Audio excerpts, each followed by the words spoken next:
Mamulot na lang po tayo ng lemon sa lupa kasi sayang naman eh. Mahal pa naman. Pupulutin na lang natin. Huhugasan ko na lang pagdating sa bahay. Sayang eh. Ay, nagkalaglagan.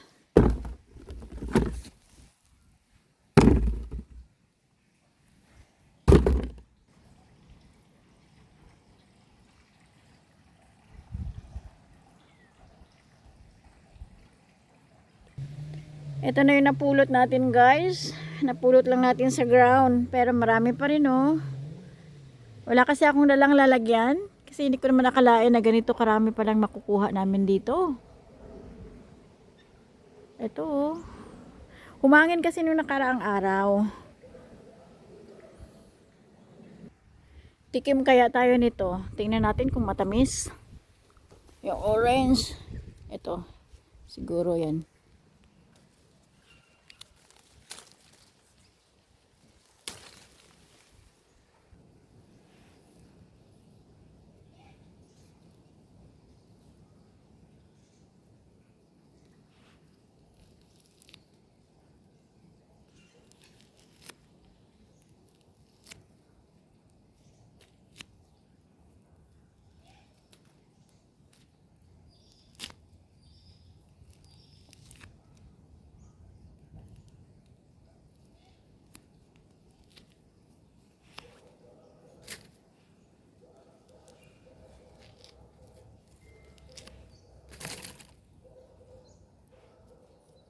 Ay, napaka-juicy. Hindi na ako makapag-antay.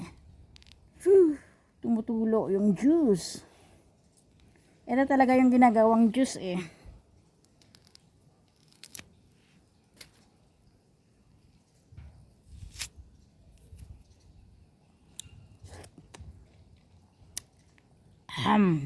Hindi pa masyadong hinog. Masim-masim pa.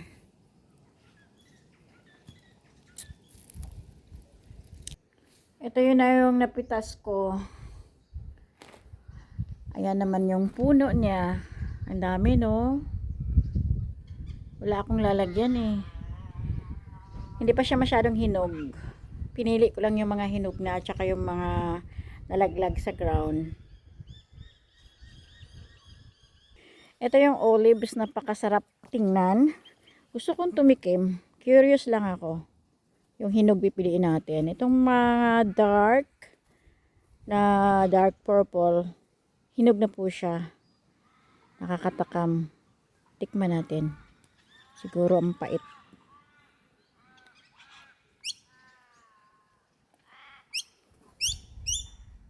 Nasa lupa na talaga yung bunga oh. Tikman natin. Parang grapes. Ang pait. Ang pait. Ang ganda ng sa loob oh. Purple. Makatas. Ayan. Pero ang pait. Para talaga siyang para siyang ang tawag dito? Parang plum. Maliliit lang. Ang pait pala. Pait. Oh my goodness. Oh my God. Ayan na. Ayan na siya. Horsey, horsey. Huwag mong kainin yung lemons ko. No. Mukhang nakakaintindi. Ang tabaan niya. No! Shh! No. Doggy? Shh. What happened to your face? Look at your face. Sit down, sit. Ah, good boy. Sit. Sit down. Sit. Bata pa kasi ito. Papi lang daw ito. Pero malaking bulas. Sit down.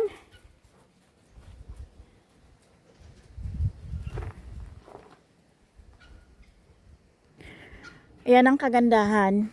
Kapag malaking lupain mo, marami kang pwedeng gawin. Tingnan mo yung ipot ng kabayo, oh. Yung tayo ng kabayo, ang dami nila. Kahit saan. Gumagala talaga yung kabayo eh. Sa buong property.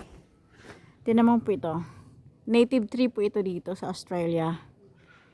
Hindi ko na alam kung anong pangalan yan. Ang ganda. Wow. Yun, lawak ng ano niya. Ito yung tangke ng tubig ulan. Mayroon silang mulberry tree. Ayan, nag-umpisa pa lang mamunga. Maliliit pa, oh. Ang dami rin. Ang sarap nito.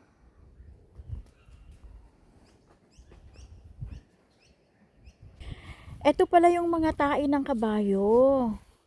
Inipon niya. Pagkatapos, dyan nagtatanim. Kukuha dito. Lalagay sa ano, sa container. At doon itatanim.